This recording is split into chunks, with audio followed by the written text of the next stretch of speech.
பழைய காலத்தில் கணக்கு புத்தகம் இல்லை. எண்களை எழுதுவதும் கடினம்.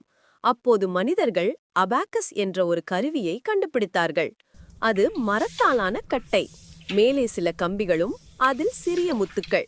அதில் அவர்கள் கூட்டல் கழித்தல் கற்றார்கள். அபாக்கஸ் சீனாவிலிருந்து உலகம் முழுவதும் பரவியது. ஜப்பான், இந்தியா, ஐரோப்பா எல்லோரும் அதை பயன்படுத்தத் தொடங்கினர்.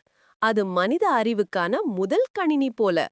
நூற்றாண்டுகள் கடந்து பிரான்ஸ் நாட்டில் பிளேஸ் பாஸ்கல் என்ற சிறுவன் ஒரு இந்திரத்தை கண்டுபிடித்தான்.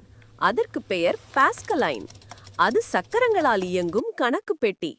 பாஸ்கலின் கண்டுபிடிப்பை மேம்படுத்தி லைப்னிட்ஸ் என்ற விஞ்ஞானி பெருக்கலும் வகுத்தலும் செய்யும் இயந்திரத்தை உருவாக்கினார்.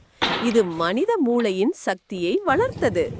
இப்போது வந்தார் சார்ல்ஸ் பாபேஜ், கணினியின் தந்தை. அவர் அனலிட்டிக்கல் என்ஜின் என்ற இயந்திரத்தை வடிவமைத்தார்.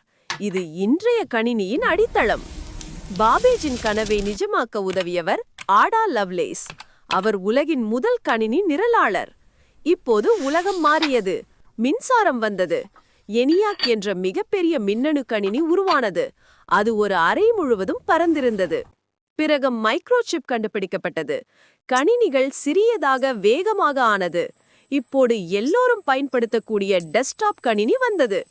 இணையம் வந்ததும் உலகம் ஒரு சிறிய கிராமமாக மாறிவிட்டது. கணினி, லேப்டாப், மொபைல் இவை எல்லாம் நம் தோழர்களானார்கள்.